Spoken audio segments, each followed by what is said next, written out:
Between 2020 and 2022, something extraordinary happened to American real estate. Home prices in dozens of cities jumped 40, 50, sometimes 60% in less than 2 years, driven by Federal Reserve interest rates near zero and a remote work revolution that let Americans live anywhere they chose. Social media filled with videos telling you to move to Austin, to Tampa, to Cape Coral. Real estate influencers promised that prices only go up. Your realtor told you to waive the inspection because there were 12 other offers on the table. Millions of Americans did exactly what they were told. They moved to the Sun Belt, bought at the top, and stretched their finances to get in before they were priced out forever. And while Cape Coral fell 9% in the first quarter of 2026, Detroit rose 17%. But we'll get to that. Here's what happened next. In the first quarter of 2026, real estate data company ATTOM analyzed the 129 largest cities in the United States. Median sale prices had fallen in 39 of them. 1/3 of America's biggest cities, in a market that was supposedly only going one direction. These are the 10 cities where that dream is collapsing the fastest, and what the data says is coming next. Starting with number 10, Raleigh, North Carolina. Raleigh was the story everyone wanted to believe. Tech jobs, Research Triangle, ranked among the best cities to live in America for years running. In 2021 and 2022, people were relocating there from New York, from California, from Seattle. Home prices jumped nearly 40% in less than 2 years, and agents were turning away clients because the market was moving too fast to keep up. Then the narrative quietly changed.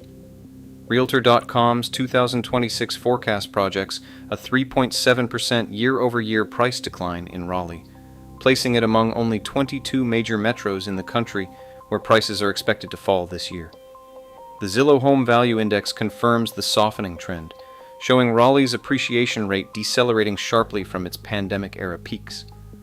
3.7% sounds modest, but it sits on top of a market that had already been softening throughout 2024 and 2025, as the tech hiring wave stalled and inventory climbed back toward pre-pandemic levels. Raleigh is the most important entry on this list precisely because of what it signals. When even the supposed winner cities of the pandemic era start bleeding value, something has fundamentally shifted. The people who paid a 40% premium to live there are now underwater on that premium. The growth story that justified those prices never fully materialized, and in real estate, when the story stops matching the numbers always win eventually. Number 9 is Denver, Colorado. Denver was sold as the great escape from coastal prices, reasonable by California standards, a growing city with a strong tech economy and mountains on the horizon. During the pandemic, it became one of the most competitive housing markets in the country, and for a while, that seemed completely justified. Now it's showing cracks that few people want to discuss openly. Realtor.com projects a 3.4% price decline in Denver for 2026. But the number that matters more is what's already happening on the ground. Sellers are pulling listings off the market rather than accept lower offers. Inventory has climbed to 3.6 months of supply, a significant shift from the frenzied conditions of 2021. And the underlying driver is structural. Denver has been flooded with new multifamily housing construction, and apartments and condos carry lower price points than single-family homes. They're pulling the city's median sale price downward, even as individual home values try to hold. Denver isn't crashing, but it's a market where people who paid 2022 peak prices are discovering that being labeled a growth city doesn't automatically protect you from corrections. The mountain views are still there. The equity they expected to build is not. At number 8, Deltona and Daytona Beach, Florida. This corridor sits in what analysts call Florida's hurricane zone. During the pandemic, it was marketed as the more affordable alternative to Tampa and Orlando, and prices surged. Investment buyers arrived convinced that Florida sun, low taxes, and perpetual demand would protect their returns indefinitely. Realtor.com now projects a 3.6% price decline here for 2026, and that forecast was made before this year's hurricane season even started. The deeper problem isn't the price drop itself, it's what's driving it. Homeowners' insurance in this region has become a serious financial burden, and properties in the hurricane corridor have watched their annual premiums climb to levels that fundamentally change the math of ownership. Part of what's accelerating that shift is FEMA's Risk Rating 2.0, the updated flood insurance pricing methodology that recalculated premiums based on actual property-level risk rather than flood zone maps, and properties across this corridor were hit hard by those adjustments. When insurance alone costs thousands more per year than it did 3 years ago, the monthly cost of holding a home rises sharply, even when the mortgage payment stays exactly the same. Buyers are running those numbers, and the numbers are telling them to wait. Number 7 is Stockton, California, and some cities carry a warning in their own history. Stockton declared municipal bankruptcy in 2012. It was, at the time, the largest city in American history to do so, earning the nickname Foreclosureville, USA during the 2008 crash, gutted by predatory lending, an agricultural economy that could not support the valuation speculation had built, and a population that left faster than anyone had predicted. Stockton recovered, slowly, painfully, over a decade of restructuring. Now the numbers are moving in a familiar direction. Redfin's 2026 data shows Stockton home prices down 4.6% year over year. The price-to-rent ratio sits at 24.7 times annual rent, well above the national average, meaning buying still makes less financial sense than renting for most households. Inventory is rising. Days on market are extending. Realtor.com projects Stockton as California's largest price decliner in 2026 at 4.1%. The lending standards today are tighter than they were in 2012, and the debt structures are different. But the city that has already lived through what a housing collapse actually feels like is once again showing the same early signals that preceded it. For homeowners who bought near the peak, those parallels are worth sitting with. Number 6 is Tampa, St. Petersburg, Florida. Tampa was the pandemic relocation story told on every national magazine cover. Warm weather, no state income tax, a fraction of the prices you would pay in New York or California. Between 2020 and 2022, Tampa's median home price jumped more than 60%. It was among the hottest markets in the entire country. In the summer of 2025, Tampa recorded its worst level of June home sales in 25 years. Realtor.com projects Tampa prices falling 3.6% in 2026. The Case-Shiller Index confirms prices are already trending down. The city is caught in a convergence of pressures that are particularly brutal for Florida markets. Homeowners' insurance costs have surged dramatically since Hurricane Ian tore through the state in 2022. The National Association of Realtors has flagged Florida insurance affordability as one of the top structural risks to Sunbelt housing markets in its 2026 outlook. Property taxes reset when homes change hands at elevated prices, creating a burden buyers had not fully calculated when they made their offers. And inventory has climbed sharply as investors who bought during the pandemic try to exit before conditions get worse. Tampa is not a dying city. It is a city where the financial conditions that made the boom possible have reversed, and the people holding properties bought at peak prices are now calculating losses they never planned for. Number 5, St. Louis, Missouri. The Census Bureau released data last year that deserved far more attention than it got. St. Louis is losing residents faster than any other major city in the United States. Not slower growth, not flat growth, but outright population decline, faster than any comparable metro in the country. And in real estate, population loss is not just a social statistic. It is a direct suppressor of home values. Fewer people means less demand. Less demand means lower prices. Lower prices mean a declining tax base. A declining tax base means fewer services, and fewer services means more people leave. It is a cycle St. Louis has been living inside for decades, and the 2026 housing data reflects it directly. While cities in Florida and Texas are correcting from overinflated pandemic prices, St. Louis faces a different, and in some ways more structural problem. This is not a market that boomed and is now correcting. It is a market whose fundamental demand drivers, population, employment, and investment, have been in long-term decline. Home values here are not falling from an artificial high. They were never supported by the growth story that justified prices elsewhere, and there is no obvious turning point appearing on the horizon. Number 4 is Austin, Texas. Austin was the city. Between 2020 and 2022, it was everywhere. Tech company relocations, population growth, corporate headquarters arriving from California. The media called it the new Silicon Valley. Home prices in Austin jumped faster than in almost any other major American city.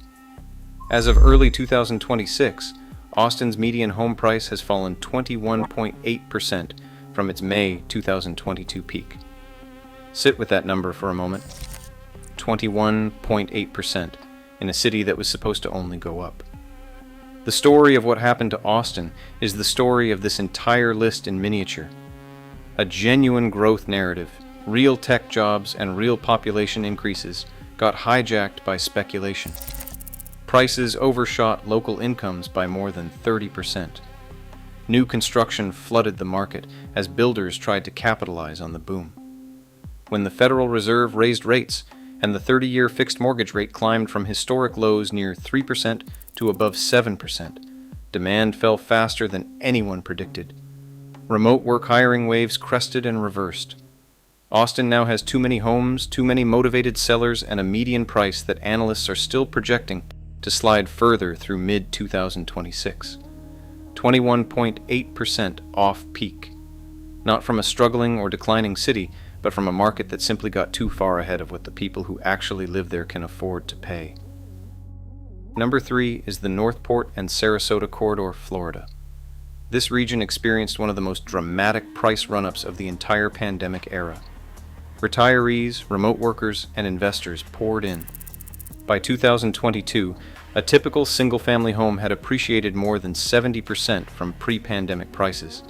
By almost every measure, it was one of the greatest real estate booms in modern Florida history.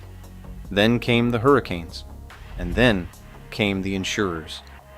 The typical home in this corridor is now worth 20% less than it was at the August 2022 peak. Realtor.com projects a further 8.9% year-over-year price decline in 2026, the second steepest projected drop in the entire country. But the more alarming trend isn't what prices are doing, it's what the insurance market is doing. In parts of this corridor, following back-to-back hurricane seasons, properties had become effectively uninsurable through standard carriers.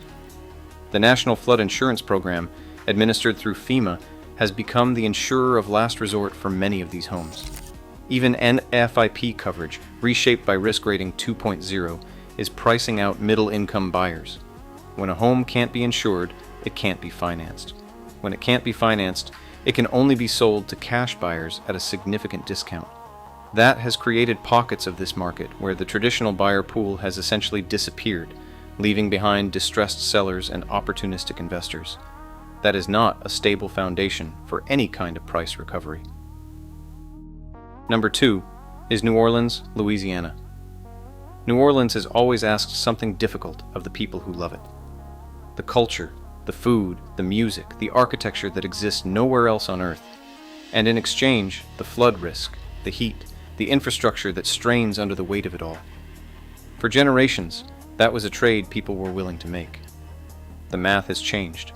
The average homeowner's insurance premium in Louisiana now sits at just under $11,000 per year. The national average is roughly $3,200. For homeowners in New Orleans itself, when flood insurance through the National Flood Insurance Program, windstorm coverage, and a standard homeowner's policy are stacked together, total annual insurance costs can approach $14,000 or more. In early 2025, 18% of signed home sale contracts in the New Orleans area were canceled, not because buyers changed their minds about the city, but because they could not find affordable insurance. That number was 10% just 12 months earlier. The Federal Housing Finance Agency shows New Orleans area home values down nearly 3% over the past year, the third lowest rate of appreciation among 246 metros tracked nationally. CoreLogic's market risk indicators place the metro among the highest vulnerability markets in the country for continued price deterioration. The median household income in the metro is $61,600. The monthly cost of owning a median-priced home today, after accounting for insurance and current mortgage rates, requires an income of over $86,000. That gap is widening every single year. And in May of 2026, scientists published research arguing that without a coordinated managed retreat strategy, New Orleans could become physically uninhabitable within decades. Bond investors are already pricing that risk. The city issued an emergency $125 million revenue note last year just to make payroll. New Orleans isn't gone, but the financial architecture that once made home ownership accessible, there is coming apart piece by piece. And number one is Cape Coral, Florida. In 1958, two brothers named Leonard and Jack Rosen looked at a swampy peninsula at the mouth of the Caloosahatchee River and saw paradise. They dredged 400 miles of canals, built a grid of waterfront lots where any American family could have a boat in their backyard, and ran national television advertisements selling the dream of waterfront living at prices ordinary people could actually afford. They called it Cape Coral. For decades, it worked. Cape Coral became one of the fastest growing cities in America, and during the pandemic, one of the hottest housing markets in the country. Prices exploded. Investors arrived by the thousands. Every canal lot had a story attached to it. The Wall Street Journal now calls Cape Coral the worst housing market in America.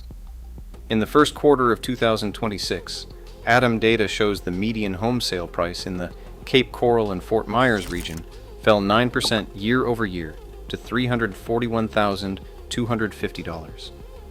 That's the steepest year-over-year price decline of any major market in the United States.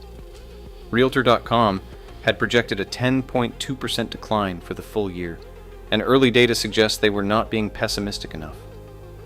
The Zillow Home Value Index for the Cape Coral Metro confirms the trajectory, with values declining in each of the past several quarters. Nearly 8% of homeowners in Cape Coral now owe more on their mortgages than their homes are worth. In May of 2026, over 100 foreclosure-related actions were filed in the county, a 60% increase from the same month last year. Inventory sits above 6 months of supply. Homes are taking significantly longer to sell than they did 18 months ago. The insurance crisis is at the center of all of it. Hurricane Ian made landfall near Fort Myers in 2022 and caused catastrophic destruction. Insurers repriced the risk of the entire region, and many pulled out entirely. The carriers that stayed raised premiums to levels that fundamentally changed the economics of ownership. FEMA's risk rating. 2.0 recalculated flood insurance costs based on true property-level exposure. And for canal front properties in Cape Coral, those numbers were a shock. For buyers using financing, lenders require proof of insurance before they will close a sale. When insurance becomes unaffordable, the deal collapses. When deals collapse, inventory climbs. When inventory climbs, prices fall. When prices fall, more owners go underwater. When more owners go underwater, more distressed properties enter the market. Cape Coral is the place where every force converging across America's housing market right now, pandemic-era overvaluation, insurance crisis, foreclosure surge, and evaporating demand, is hitting simultaneously and at full force. The canals are still there. The dream just got a lot more expensive than anyone was told. These 10 cities are not a coincidence. They are the product of a specific moment in history when the Federal Reserve held interest rates near zero. The remote work revolution let Americans live anywhere they chose, and a national narrative insisting that real estate only goes up created conditions that simply could not hold. The people who bought into that narrative were not foolish. They were told, repeatedly and convincingly, that the math worked. By their realtors, by the financial press, by the social media accounts showing beautiful new homes in the Florida sun with a boat in the backyard and no state income tax. The data from 2026 is the receipt. 39 of America's 129 largest cities posted falling median prices in just the first 3 months of this year. And here's the part almost nobody is telling you. The Rust Belt is holding better than the supposed boom cities. Detroit's median sale price rose 17% in the same period that Cape Coral fell 9%. The cities that never believed the hype are now outperforming the ones that did. If you own property in one of these 10 markets, this is not a signal to panic. Markets recover, and cities like Austin, Denver, and Raleigh have real economic foundations that will eventually absorb these corrections. But they will absorb them on the market's timeline, not yours. And if someone is still telling you right now that it is a great time to buy in these corridors, the data deserves a very long, very careful look before you sign anything. The dream they sold you between 2020 and 2022 came with terms and conditions. They just forgot to mention what those terms were.